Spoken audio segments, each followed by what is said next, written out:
Oi pessoal, tudo bem com vocês? Espero que estejam todos tranquilos. Aqui mais uma vez, Fernando Tolentino, para a gente poder conversar um pouco a respeito do direito processual civil, com enfoque no exame de ordem, a primeira etapa do exame de ordem. Nesse vídeo de hoje eu queria falar um pouquinho a respeito do juízo de admissibilidade dos recursos, na verdade focar um pouco na análise de alguns tópicos dentro dos requisitos de admissibilidade que de uma forma ou de outra tem aí uma certa cobrança reiterada, independentemente até da espécie recursal. Primeiro a gente deveria falar um pouco a respeito da legitimidade, prevista lá no artigo 996 do Código de Processo Civil. A legitimidade recursal ela está vinculada à parte vencida, o terceiro prejudicado, bem como o Ministério Público. Eu quero destacar principalmente a questão da parte vencida, uma vez que o próprio Código, lá no parágrafo do artigo 996, fala da necessidade de que esse sujeito indique qual é a sua relação com aquele determinado caso, bem como faça a sua qualificação completa, até para que ele não corra aí o risco de receber uma decisão de legitimidade. E também quero falar um pouquinho a respeito da questão do Ministério Público. Lembrem-se que a legitimidade do Ministério Público ela é ampla e autônoma. Ampla no sentido de que ele pode recorrer tanto na qualidade de parte, bem como na qualidade de fiscal da ordem jurídica, e autônoma no sentido de quando ele recorre como fiscal, ele não necessita de concordância ou autorização das partes originárias para recorrer. Não se esqueçam nunca aí da súmula 99 do Superior Tribunal de Justiça. Em segundo lugar, eu gostaria de falar a respeito da questão da renúncia. O Código, lá no artigo 999, fala que os sujeitos, eles têm aí o direito de renunciar ao direito de recorrer. Lembrem-se que a renúncia ela é anterior ao ato recursal. Essa renúncia ela não depende de concordância nem de aceitação de parte contrária ou de litisconsorte. E, basicamente, ela pode ser expressa ou tácita. Renúncia expressa, vocês vão aí atravessar nos autos uma petição no sentido de não terem interesse na prática do ato recursal. Já a renúncia tácita, basicamente a gente vai aí então cruzar os braços e deixar que o prazo recursal venha a fluir sem a prática de nenhum ato. Com relação à desistência, o nosso terceiro item, previsto aí no artigo 998 do Código, alguns detalhes. Lembrem-se que nós só podemos desistir de um recurso já interposto. Então, fazendo até mesmo uma pequena comparação aí, nós renunciamos àquilo que ainda não fizemos, mas desistimos daquele ato que já praticamos. Então, a desistência recursal, ela trabalha com a lógica de que nós já fizemos a interposição do recurso, por algum motivo, seja ele qual for, não queremos mais que ele seja levado a julgamento, a análise pelo órgão recursal. Essa desistência, segundo o Código, ela pode se dar a qualquer momento. Ela também não depende de concordância ou aceitação de litisconsorte ou de parte contrária. Muito cuidado nesse ponto, não vamos aí misturar com a desistência da ação. Quando a gente estudou a desistência da ação, nós vimos lá que se o réu já foi citado, já apresentou contestação, ele precisa ser intimado para se manifestar no sentido de concordar ou não com essa desistência da ação. Aqui, em âmbito recursal, isso não é exigido. Ainda dentro da desistência, dois detalhes. A desistência também pode ser aí expressa ou tácita. A desistência expressa de forma semelhante à renúncia expressa, nós vamos atravessar uma petição nos autos, agora dizendo que não temos mais interesse no julgamento do recurso já interposto. Já a desistência tácita, ela trabalha com a ideia da não prática de atos que seriam aí necessários para a continuidade do desenvolvimento do trâmite daquele determinado recurso.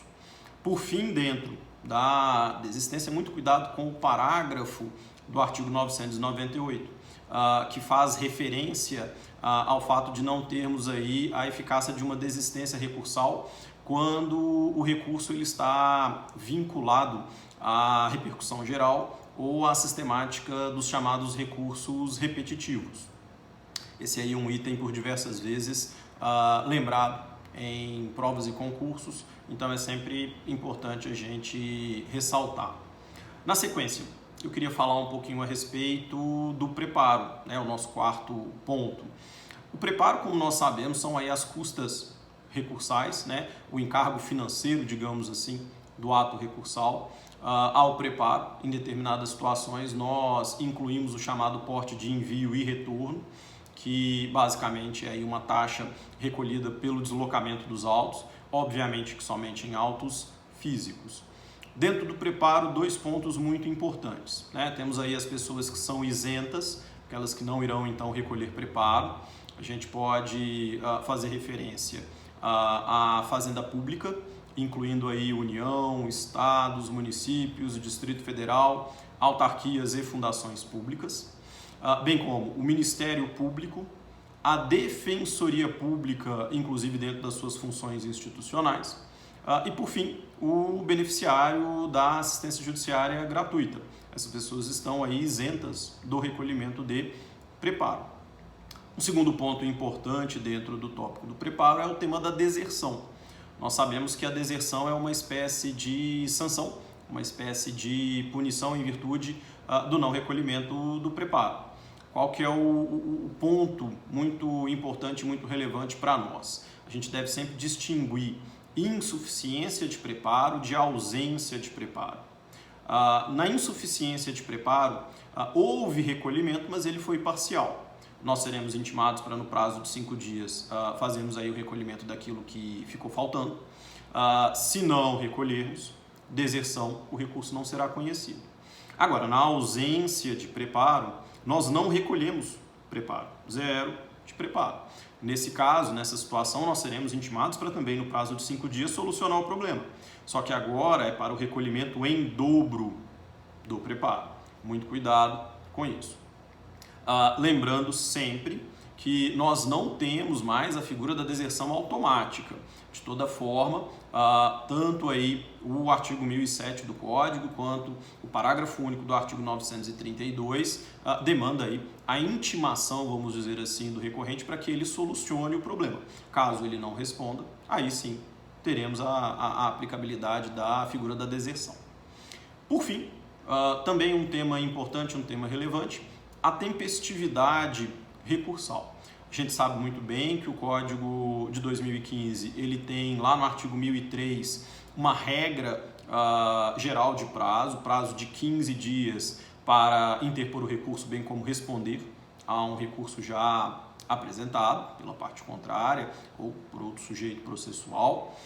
Mas nós temos exceções. Uma exceção dentro do Código, a figura dos embargos de declaração, com somente 5 dias, e uma exceção fora do Código muito importante. Até existem outras, mas a gente não pode nunca esquecer da figura do recurso inominado, nos termos lá dos artigos 41 e seguintes da Lei 9.099, o prazo do recurso inominado é de apenas 10 dias. Muito cuidado com isso para não ter aí nenhum tipo de mistura, não ter aí nenhum tipo de confusão.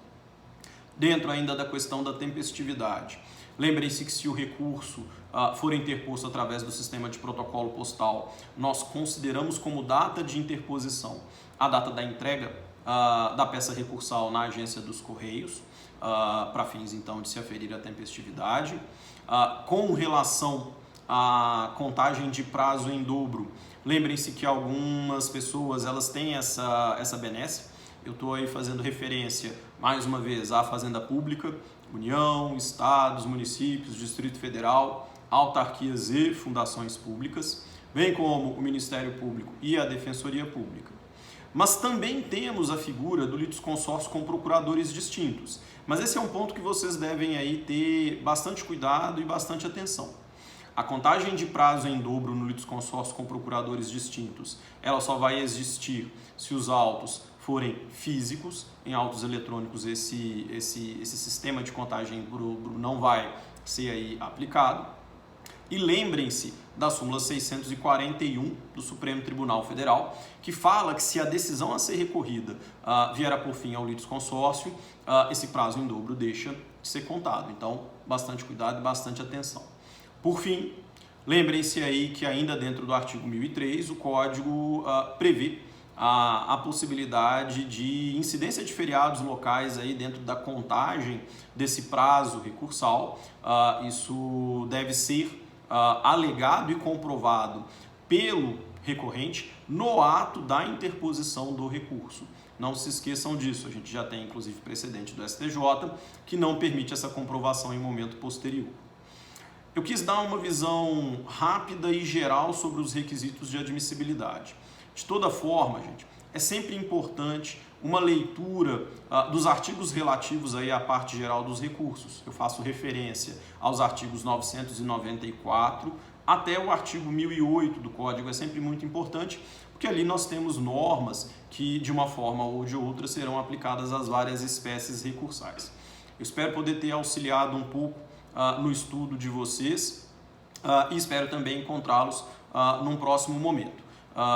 Se você gostou do nosso vídeo, peço aí que compartilhe com a maior quantidade de pessoas, até para que a gente possa atingir todos aqueles aí que estão se preparando para o exame de ordem em sua primeira etapa.